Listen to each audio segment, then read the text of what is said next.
Volodymyr Zelenskyy has signed a bill that's led to protests in Kyiv. Jamie, what's the story? Yes, this week we saw a bit of a hokey-cokey from Volodymyr Zelenskyy, where he first initially approved a law that placed previous independent anti-corruption agencies under executive control, and then following widespread protest, some of the kind of biggest protests that we've seen against Zelenskyy since the war, he then, in a kind of state address, said that he would be putting forward another bill that would give back the independence to anti-corruption agencies that he was talking about. Yeah, so initially there was a new law coming through that was going to bring the National Anti-Corruption Bureau and the Specialised Anti-Corruption Prosecutor's Office under the direct control of him and his government, whereas previously they've been independent. Yes, and then he said, actually, the anti-corruption infrastructure will work, but without Russian influence, and it needs to be cleared of that. So he was basically saying that the reason that he'd done this was because he felt that there was Russian influence in the NABU and the SBU. Critics of Zelenskyy say that all seems very convenient, right? You know, suddenly he's done something and then he says, actually, it's because the Russians were involved. Honest. I'll bring it back. Also, crucially, he hasn't put forward any text for this new bill for giving back independence to these, and it's not clear exactly when we'll be able to see that new bill, whereas he has signed the law that has taken away the independence of these agencies. Yes, and this apparent U-turn, Felicity, has come after protests on the streets in Kyiv, which is something that we're not used to seeing, at least being reported in the Western media. Yes, that's right. I mean, it hasn't just been in Kyiv, it's been across the country in cities such as Odessa and elsewhere.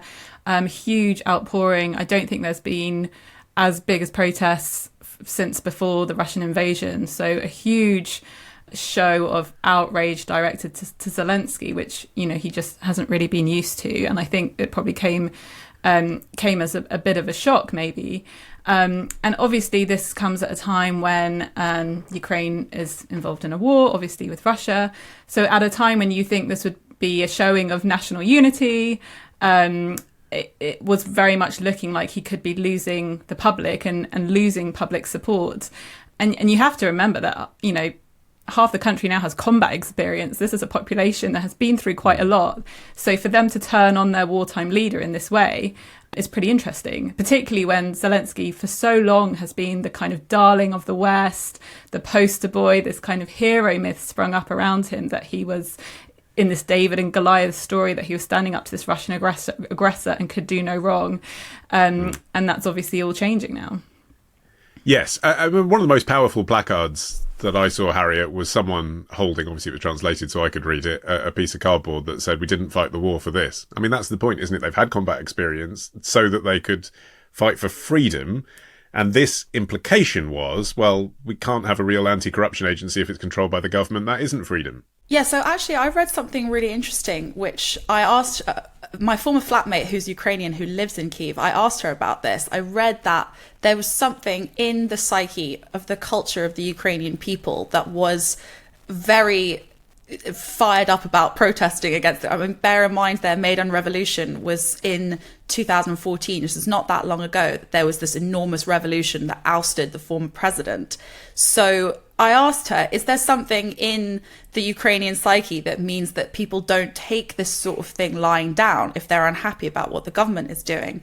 And she said that sometimes you need to prove your point to the government. So her way of describing what happened was that they effectively took over the department that dealt with anti-corruption cases because that department was kind of looking into the government, and then went on holiday for a month right away, as if they were very tired. So it was a very odd looking process and everyone's extraordinarily unhappy about it. Jamie, why did he decide to do this in the first place, since it is clearly an unpopular move? Yeah, I mean, it's a good question. There are obviously, as Harriet's flatmate was saying, there are suggestions that the anti-corruption agency was looking into cabinet ministers and Zelenskyy's close allies in the government. So there is a kind of nefarious reason that you could say that they wanted to take control over it. He would say or he has said that there's been kind of worries about Russian influence in there, and that actually it's through the independent. We know that corruption is a big issue in Ukraine, and I think that there's a a worry, or from Zelensky's perspective, there's a worry that, you know, Russia could lean or get access to the independent and cause the independent corruption agencies and cause issues there. I think the fact that he's done such a quick volte-face kind of suggests that he really didn't think it was going to be that big of a deal, and actually kind of thought that everyone's attention was looking somewhere elsewhere and he could kind of get this one through. And it, you know, arguably he probably had some history of doing kind of similar things because of, as Felicity was saying, like his incredible popularity and wartime ethos. But it does show that, is this the beginning, I guess, of a backlash towards Zelenskyy? And, you know, they haven't had elections. They've talked a lot about the potential for future elections after the war has happened. Could someone stand against him? Would he lose? These are all really interesting. You know, what happens after Zelenskyy is a really interesting question. Yeah, but all of that kind of gives Zelenskyy the benefit of the doubt. I mean, to be more on the nose about it, Felicity, did he try and take control of the anti-corruption agency because he's up to something corrupt? It certainly looks that way, and that's obviously why everyone in Ukraine is kind of furious. That's obviously why the European Union has come out, and they're very critical of that, because they set up these organisations in the first place, and that was one of the criteria Ukraine had to meet on its journey to becoming part of the European Union, which a lot of people, especially young people in Ukraine, are very much hoping that will happen. Going back to the Panama Papers, some people would say that, you know, Zelenskyy was implicated in the Panama Papers. Some people would say there's always been this whiff of corruption around him that, you know, a lot of people have conveniently forgotten about. He was sort of Time Magazine's Person of the Year in 2022, and, you know, he was this hero. But actually, the Panama Papers, the leaked documents suggested that he had this previously undisclosed stake in an offshore company. He appears to have secretly transferred to a friend weeks before he won the presidential vote. He has lots of friends, lots of allies in high places who have been involved in corruption. So this kind of whiff of it has never really gone away. And as Harriet was saying, it's a really big deal in Ukraine, because the legacy of Viktor Yanukovych, who was previous president, I mean, he was brought down because of his corruption, basically. And one of the placards that I really liked that I sourced from the protest was a Time magazine cover which featured Zelenskyy, but half of his face was covered by that of Yanukovych. So people are clearly drawing comparisons to this former very, very unpopular leader.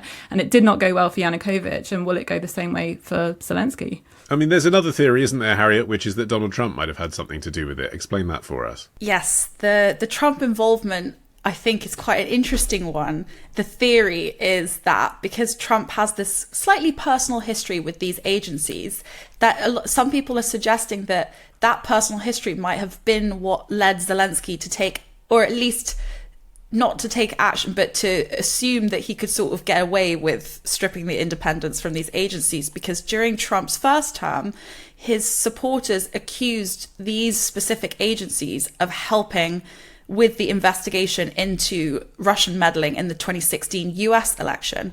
So there is a little bit of a history there. But I think it's also fair to say that this is just kind of the latest in like a series of maneuvers that have been accused of being attempts to consolidate power and crack down on pro-reform activists and tighten power at this incredibly perilous moment for Ukraine as the Russian troops are advancing. So some people are accusing, or have been accusing, the Zelenskyy administration for a while of abusing their special martial law wartime authority to consolidate power. So using these arrests as like a pretext for undermining the watchdog and silencing critics. But to be fair to Zelenskyy, on the other hand, in an audit of the National Anti-Corruption Bureau published this year, this expert commission found that it was only moderately effective and not immune to political pressure. So there are some legitimate criticisms of these agencies as well. I suppose as well, Jamie, you know, obviously people will protest this, but if it is being done to ensure that America continues to support Ukraine, if it is part of a deal with President Trump, then ultimately that is consistent in Zelenskyy's commitment to ensure that they have as much cash as possible in their fight against Russia. Yeah, absolutely. I mean, I think that's the big issue is accession to the EU is a really important thing for Zelenskyy, but maybe it's a really important thing somewhere down the line. It's maybe not as important as getting the money and the weapons and everything now. So maybe it is a calculated decision on his part that if we can keep the US on side and we can keep the kind of money flowing in, then maybe later on down the line we can be like, oh yeah, of course we'll make those things independent.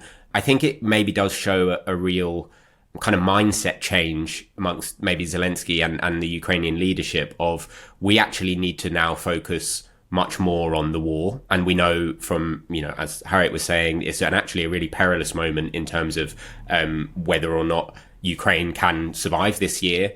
And particularly as we go into the winter and there will be another Russian offensive, whether or not that, how close we are to a ceasefire or something. Because from Putin's perspective, he's happy for this to drag on and on and on and on. And Ukraine can't really afford that.